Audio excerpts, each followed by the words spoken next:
So Daria Malin has had a long history and work experience in advertising. Mm-hmm. So Daria and I used to work together at Rollco.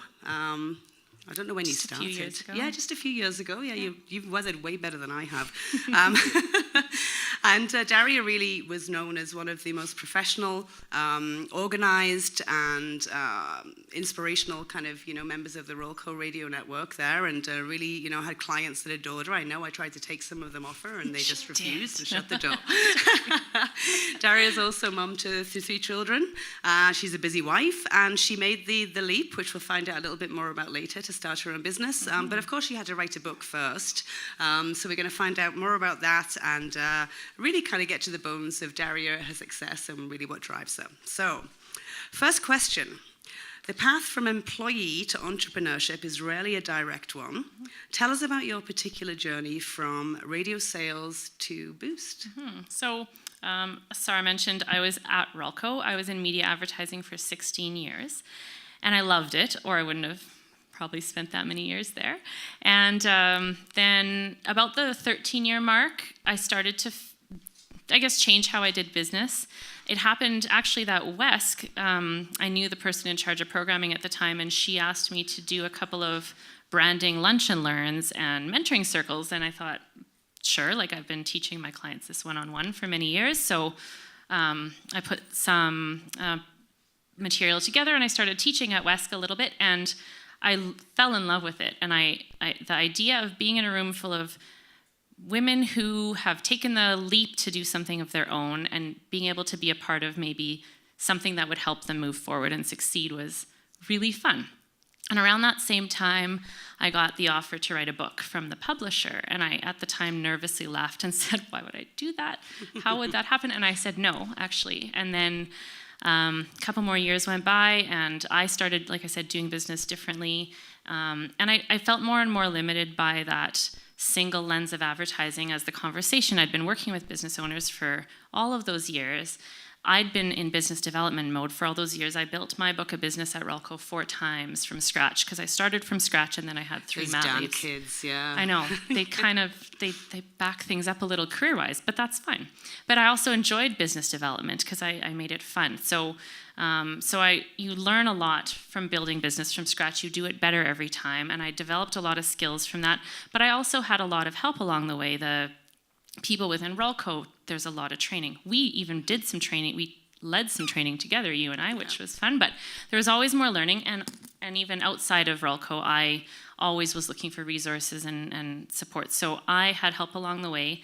As I was teaching these little workshops, there were all these women in the room who I knew what they might be missing, but as a media rep, that wasn't my role to help them with the business development side. So eventually it just became more and more clear that I should move into the bigger arena of coaching rather than just consulting on one capacity. So I started to get ready for that. At that point, it made more sense to have a book. So I went back and said, okay, I'll write the book. So naturally, one would write a book, start a business, and get a puppy at the same time, because you've got all the time in the world, right? So that all kind of happened around the same time, but my husband had just finished his PhD, so we were normal people with day jobs for 3 months, and then I said, so I think I need to quit my job and write that book. So all of that happened a couple years. But he can't say anything because you let him do the PhD. Yeah, he wrote a 300-page book right before I did, so it all worked out.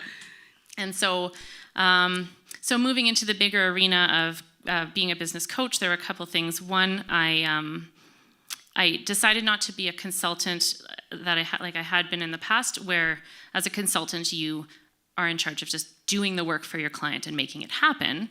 But what I saw, the role I wanted to play was teaching clients how this stuff works. And so it's just a complement to the consultants that they would have in other capacities. So the first thing I did when I went out into the bigger arena is I hired my own business coach, because I don't claim to know everything about everything, and also I'm too close to it.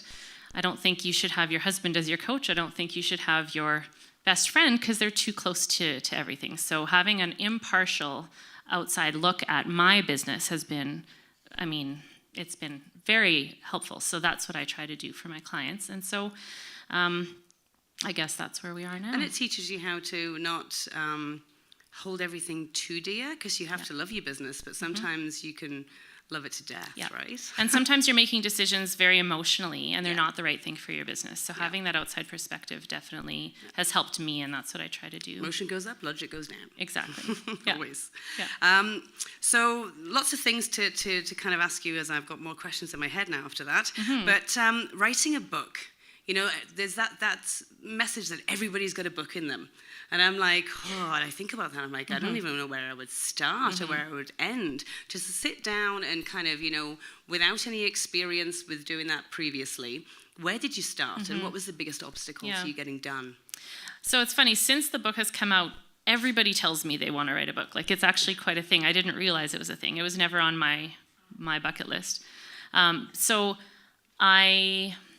First of all, the publisher was a big part of that for me, because he saw in me what he wanted in the book, which is why he asked. Because I think I complained to him enough about the misunderstandings out there about what advertising is, what works, what doesn't. Business owners are so confused about it. There's so many options. So I think that he heard me complain about it enough times, because I'd met him at a conference and we kept in touch, which is how I knew him. And so he asked me to write it. So I think that the motivation was there because, yes, I want to get this out in front of people. You saw the problem. So the process was actually unique in that I didn't sit to write it down. I actually had a conversation about each of I designed the chapters, 10 chapters, based on the topics I wanted to cover, did point form, this is what I want to get out, and then actually had a conversation with my publisher where he would ask me leading questions, and that's where the information came out of me, because if I'd sit down to try to type it, I couldn't think of anything. But how was I teaching my clients over all those years? I was speaking. So even when I went to start making it into a manuscript, I'd sit down and I'd be like, okay, well, what do I have to say about branding? I can't think of anything. And then I'd go back to the transcript. And I go, oh, those are all good ideas I had. You kind of PowerPointed your book. I kind of did, but it was me talking about it because that's like I always taught my clients through stories and through examples. But if you ask me to just type it, because I'm not a writer, like that's not how my information comes out. So, but the biggest there were quite a few challenges. One was trying to write the book while building a business from scratch, because usually you don't do those two things at the same time because it's kind of dumb. But it worked out, it was a means to an end, but I know what it takes to develop business from scratch, but I had to find 40 hours a week to edit for like a good 6 months. And so how do you do that while also seeing people and being out there? So that was challenging. The editing was really challenging because how many words did you have? Was it set at a word limit? No, or how did that work? The publisher said a good business book is about 150 pages, and I ended up with 300. So apparently I had more to say. Book two. But I found the editing to be tough and challenging because I'm strategic, right? I'm big picture. This is the end result. I'm not like line by line every single detail. But my editor was amazing, but she wasn't in my head, so she'd often fix something so it was more grammatically correct, but then lose my meaning. So I actually had to read it. We went through the whole thing 3 full times, line by line. So I lived at the university library, on the Starbucks in the first floor, and relived my youth. And I, stood at the standing tables, and like it was a lot of hours. And I thought in Halloween that year, I got my first copy to the publisher after he gave me a deadline a month before, and I cried because he hadn't given me any timeline. And then he's like, I want to see your first draft in a month. I'm like, so I got the first draft to him, and I thought that the biggest work was done, but really the editing was the real work. Thing. That's what I hear. Yeah. So a few people in this room were they were proofreaders for me, or they were beta readers for me to give me feedback because I was too close to it. But after that first draft, you look and you're like, oh, you said the same story in 3 different chapters. That's awesome. You should probably fix that. So there was a lot to get to where it is now. And finding the right people to do that too, because again, if they're too close, they're going to go, oh, it's awesome. Yeah, for sure. But then I had an editor who I hadn't met previously, who's the professional in that regard. So she was what got it to making it look like a grown-up wrote it, which was good. And then I guess the last big challenge was the parenting, right? I was like not parenting almost for 6 months. They didn't see a lot of me. And even though my husband had just finished a similar process, it was different when mom wasn't home. Yeah, they were affected differently. It's different for women, and it's a great thing that it is, I think. Yeah, so, for sure. And even when I was home, like I did a lot of work from home, but you're not really like home. You're kind of hiding in an office. You're just like saying yes, and you don't know what you're saying yes to. I don't know what I said yes to. Yeah. I would, when I was working at home from my business, I would kind of be tapping away on my computer, and then I would go kind of, the kids would want an egg for breakfast. I'd go boil an egg, and quite often it boiled so much there was no water left in it, because I go back just for that 3 minutes. 15 minutes later, I'm like, start again. Yeah. So it was good that I saw an end in sight, because it was tough to keep saying no. Yeah. But it was worth it, and I want the kids to see that you work hard for things too. So absolutely, yeah, you've got something that lives beyond you, which is fantastic. So. As then, I've known you for a long time, and you juggle all of these things, and I'll get a bit more to that later on, but you were driven. You stride through life. Where does that come from? Well, I have been working with business owners for all these years, and I know what it feels like to hit those wins and have success, and that's always what's driven me. Honestly, when I'm working with my clients, when I was in media, and now, I want to see them hit those wins. I want to see them implement things and then get the benefit from it.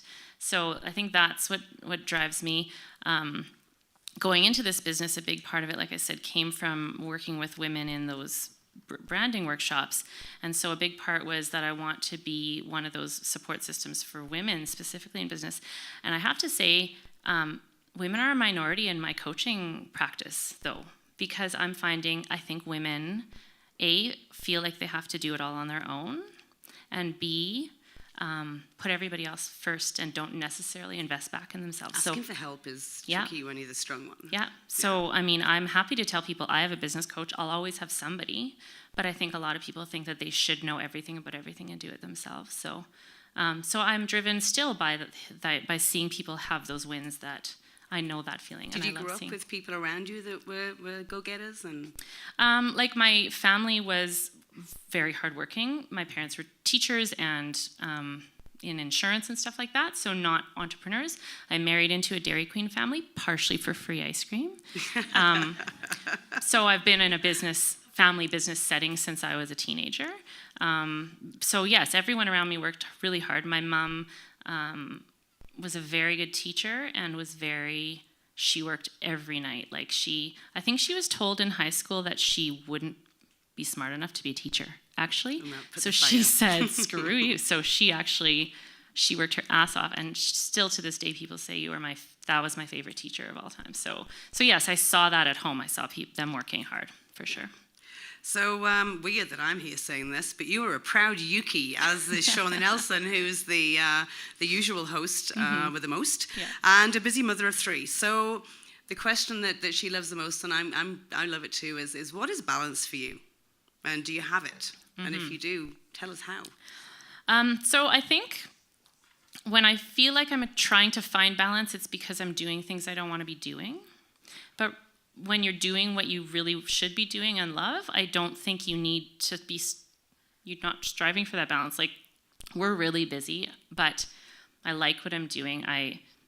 Sometimes if my husband and I can't find a date night, we'll sneak away to Reme Modern on a Wednesday morning, because that's the only time we have. But I like watching my kids dance. I like, going to festivals with them.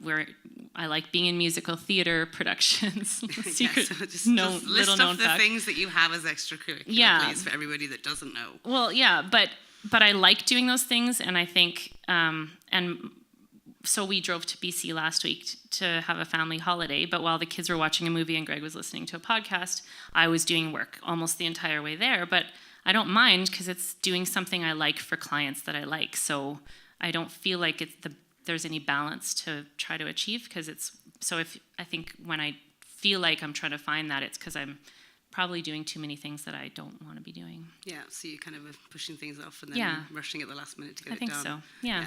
So, dancing in the family, some performing. Are you writing another book? Is that coming down the pipe? You know, that she's going to say yes now, don't you? You know, when people first got the book, they'd say, "When's your second one?" And I'm like, that's like asking a lady when her next baby's coming when she's still in labor with the first baby. That's not a good question to ask me right now. Like, I haven't slept in 6 months. So, but now that it's been a year almost, like, I definitely could see another book happening someday, because looking back, it actually wasn't terrible, but I also wouldn't be at the beginning of a business while I might be writing another one. And you know, your book has got stories and experiences in it, and you're gathering those all the time in your head and thinking about utilizing them. For sure, yeah. So the most successful companies in the world have one thing in common. They have a plan, and you help clients with their strategic plan. So what's yours? So I guess it's twofold. First is I just want to keep working with business owners to help them not waste money in markets and messaging that doesn't work. So that's my biggest goal. And it's nice to have not the one-dimensional look that you had when you were just working for one medium, and you can, without going, can't really tell you, but I will, you can look at things from an objective point of view. Yeah, well-rounded. And then the second is I want to keep working with women to get Saskatoon on the map as the leader in Canada for how business is built. Because I think people still look to Vancouver and Toronto as leaders on how business is done, but that can be here too. And I think we've got so many good things happening. So I just want to be a part of continuing to have women who are leaders and step up and do great things. And you are teaching at the Edinburgh School of Business as well. How did that come about? Well, it's the executive education program, so it's for the professionals who come in for, so I do a one-day workshop on sales and marketing and advertising mostly. And that was just through people that I knew at Edwards, and that was an area that they didn't have anybody, they felt a hole in that area of expertise for the offerings that they have for their business clients. So that's how it started. We did our first one last month. You got the kindling and the fire going on there. Yeah. So we did our first one last month. It went really well, and so that was a pilot program. So they've now rescheduled to do another one because it went really well. So fantastic. Yeah. Well, that's all the questions that I had for now. So I'm going to open up to the floor and see who has some questions for Daria. So my husband and I are in the upcoming production of The Hunchback of Notre Dame at TCU Place because the Fireside Singers has been around for a million years, and I grew up going to watch them, and that was always on my bucket list. I'd leave their shows like sad that I wasn't part of it. And so in my mid-30s, I finally stalked Maryland for a year for an audition a number of years ago and got in, and then my kids had been asking for years to join, and I'm like, you can't stand still long enough to be part of this choir yet. So finally this year they joined, and my husband does musical theater. So all 5 of us did the Christmas show at TCU Place. We were actually the Malin Von Trapps, but it was so fun. It was so fun. I almost cried on, it's hard to sing and cry, but it was just awesome. And then Greg and I are in the Hunchback. The kids are not, because I honestly needed the older kids to babysit the younger one who's too young to do it. But yeah, so we... Thanks, Allison, for that question. what do the kids think about your change of direction? It's May 30th and 31st at TCU Place. Get your tickets now. They're almost sold out. Plug. But you guys, it's seriously one of the best shows I've ever been in. The music is unbelievable. It's going to be so good. Yeah. So what do the kids think about the change of direction? I guess you both done. Is it just chaos is just part of their world now? They're just used to it. I don't know.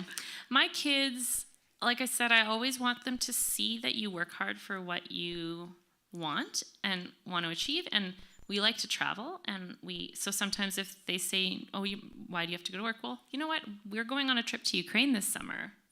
That wouldn't happen if Dad and I didn't work this hard, Yeah. My 8-year-old daughter says, "Mom's a boss." When somebody asks what I do for a living, she's not sure what I do, but she says, I'm like, yeah, and I'm the best boss ever. I don't have any employees. I have an assistant. But that's what she knows, and the kids I think that it's just known. And in fact, my oldest son one time, we were joking in the car, you don't want to be lame like your parents. And he's like, I would want to be like you. You've got great friends and jobs you love, and you guys are cool. I'm like, wow. And he's a teenager already. Should have got that on video. I know. I'll remind him of it in a couple of years. But I'll take it, you know. Yeah, so no, I absolutely. think they're proud of us for sure. I find Saskatoon to be very supportive, and so feel like I've really gotten almost all just encouragement. It certainly was hard to leave Rolco because it was like family, because I was there for so long. So I think that was the most negative part of the whole thing, was having to give them that notice and then the follow through on that. But I can't say that it's been negative. I'm very supported at home. You know, like, it was good timing for us because my husband had been teaching at the university but had been doing a whole bunch of extra degrees up to that point, so he was done. So it made, like, he could now drive the kids around more and I could. So I have been very fortunate that I haven't had to deal with a lot of that.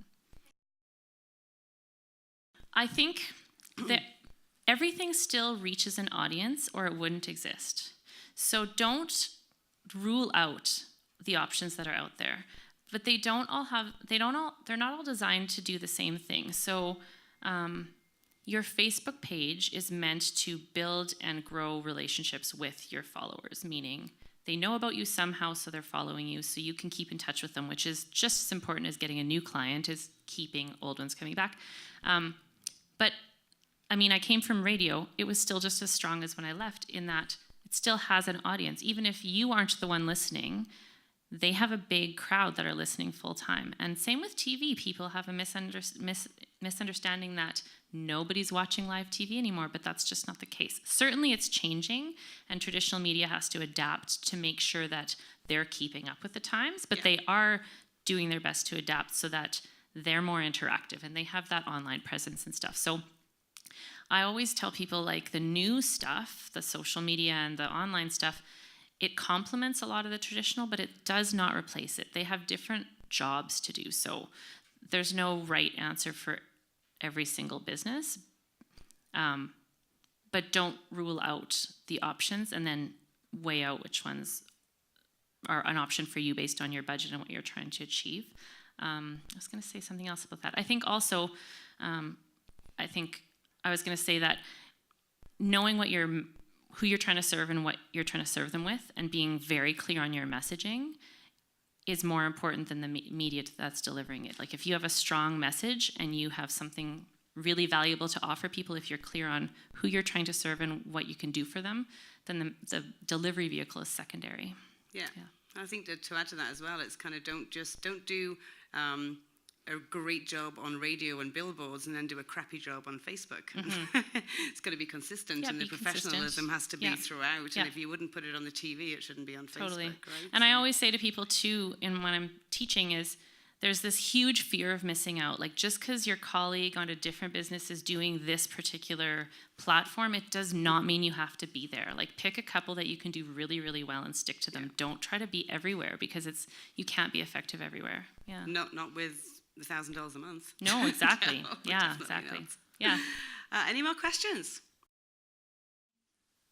So what I find is that there's a lot of coaches out there, and there will be many coaches that are more leadership coaches and help people set goals and know what they want to be and be more confident in that kind of coaching. Where I find that I'm unique in this market is there aren't many that are coaching specifically how to build business and offering the tools and teaching them how to use them. So very specifically business coaching, business development, sales, and marketing.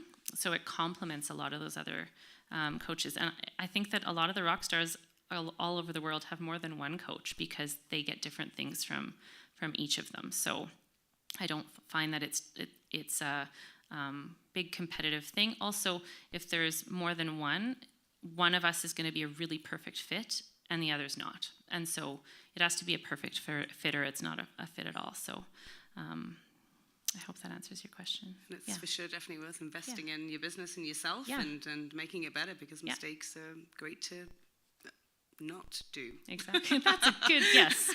That's a good life lesson right there. It's a t-shirt there. Not two of them. So I had that as part of my original business plan, was how do you scale this eventually, right? Because I certainly have capacity for how many clients I have. So a couple of things. One, the book was part of that. So part of I guess, my motivation to write it was that I can only be in front of so many people teaching it, but the book can go further. And then secondly, the Boost brand, ultimately I'd like to have coaches that will become Boost coaches, that will be licensed coaches that, of course, I would vet and I would coach them on how to do this. I know lots of people in the market who are smart and know the stuff. What they would need to learn is how to coach it, right? Because often, like even for me, I was telling people what to do, but I had to learn how to coach this stuff instead of just telling them what to do. So long term, that's what I would see happening, was have other people who could also do the same teaching I do. So what's the difference between teaching and coaching? I think those are pretty similar, but coaching it's ongoing with feedback, course correcting, and accountability. That's half of coaching is accountability. This is what we need to do, help you get to the conclusion that you need to get to based on the tools I've taught you, but then kicking your butt and making sure you do it. Because we all get busy running our business, and it's easy to put some of this business development to the side of your desk. But if you know you have a phone call coming up with Daria, you'll be like, I really need to get that done tonight because I'm talking to her tomorrow. Yeah. And have you fired a client yet? I have. It's weird, isn't it? Mm-hmm. But you know what? If they're not doing the work, it's not worth my time or their money. Yeah, for sure. It's the right thing to do, for sure. Any more questions? You know what? I have to say that I end up being friends with my clients, but because of how the relationship started, I can still keep the perspective. So I don't mind being friends with my clients. I only work with people I like, which is the beauty of having a business of your own. You can pick who you're working with, right? But I don't mind being friends with them, but even when I was in radio, a lot of my clients off and on between having babies, they were clients for 15 or 16 years. So we became very close, and they're still good friends, but I had no problem telling them if I felt like they were making a mistake, for sure. Would you not go the other way, someone that you knew as a personal friend person and coach them? No, I would. Yeah, because you keep it separate. You have your meetings, you get your work done, and then you're done the meeting, and then you carry on. Yeah. Good question, though, because I think as well, as women, we tend to give, and it's like a lot of the times I see women that are giving stuff that they should be charging for, and so it's important to have that with friends and acquaintances as well. Yeah. You know, when they send, it's okay, a little bit of 5 minutes kind of assistance, sure, but when it's like every week. Yeah. Like, I'll send you the bill. Just joking. Any more questions? Engage means figure out what your client actually cares about and needs, and make sure that you communicate that you can deliver that to them. I think that people care. We're all busy, and so we are thinking, what's in it for me to bother listening to this advertiser or bother following through on their offer? A lot of advertisers talk all about themselves and what they do and their history and how long they've been in business and why they're so great. We don't care about that as the customer. We want to hear what's in it for me to keep listening to what you have to say. Tell me why that's important to me. So if you don't know what problem you're solving for people, and if you can't be clear on that, you won't engage them. So people think, and if you've ever heard me do a teaching session, I always say, advertising is made out to be all fireworks and unicorns. It doesn't have to be that. It doesn't have to be 1,000 moving parts. It has to be clear. Clarity is the key. And the clarity comes from, this is who my customer is, and this is what I can do for you as my customer. So that's how you engage with people, is things that they care about, not the things that you care about. Yeah, agreed.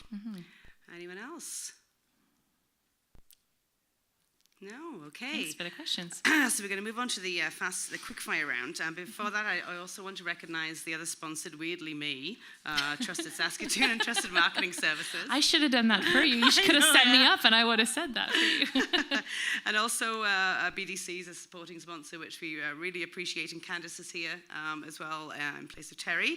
And Picnics Catering. I didn't get to try any because you all edit before I even came next door. So Picnics is is also celebrating their 15 years in business, and Nicola is a phenomenal community supporter, so much appreciation to that, because it's always great food. And also Shaw, that come and put us on TV. I'm on TV, Mom, look. So now we get into the quick fire round. So for the people that haven't been here before, this is the fun, snappy, sometimes depends on the guest, round. I'll try not to be boring. Yeah. Okay. And there's 7 questions. These are the revelations of Daria. Do you have a hidden talent? Ballroom dancing. Oh. My husband and I taught for 12 years. Really? I don't break it out in these settings very often, though, so you wouldn't probably know that. Yeah. Best marketing tip for free people? Don't go into a market until you are clear on your messaging for them. Yeah. Great. What do you do to relax and de-stress? Friday night family movie night with popcorn and wine, but the wine's only for me, not the kids. Yeah. Yeah. It's more European to involve the children. Yeah, we're not that European. Yeah. Favorite place to escape to? We have a cabin on an island in the middle of L'Orange. Oh, really? Yeah, so Cool. that's my father-in-law's cabin, and so we are away from cell service and electricity and everything. So we have our own bay, and we go paddleboarding and How do you get there? boat. It's a 40-minute boat ride. Cool. Yeah. Super awesome. cool. What's your pet peeve? Left lane bandits. Yes!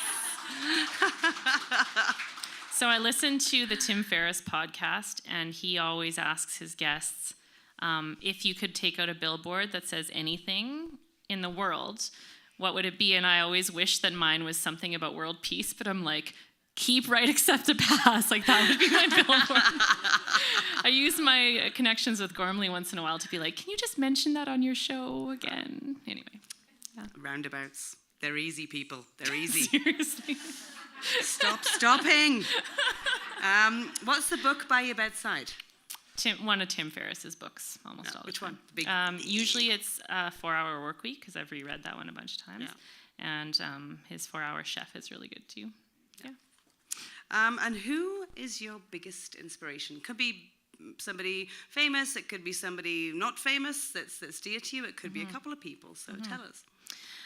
I actually think it's the women who sit on this stage, because I've been coming to this event for a while, and it wasn't long ago that I was the brand new business owner looking at these women who have stepped up to do something for themselves or for, bigger than themselves, and I think that that's always been inspiring to me. So somebody who's willing to step up and lead, I have all sorts of time for. I think that's who's inspiring, and when you're working your butt off building a business, you look to those people to say, that's where I want to be. And one of the guests at this event, I remember when I first started, it's like nothing's happening, and how am I going to get to where I need to be?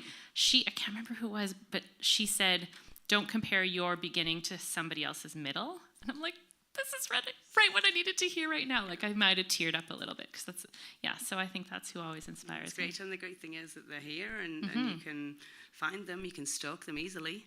Totally. If you need to. Yeah. We have their details. Exactly. And it is a great answer. Thank you very much, Daria. It's been great to get to know you more. Thank you for and having me. the lake, eh? Totally. Thank you very much to everybody for coming here, and please give Daria a round of applause. Thank you.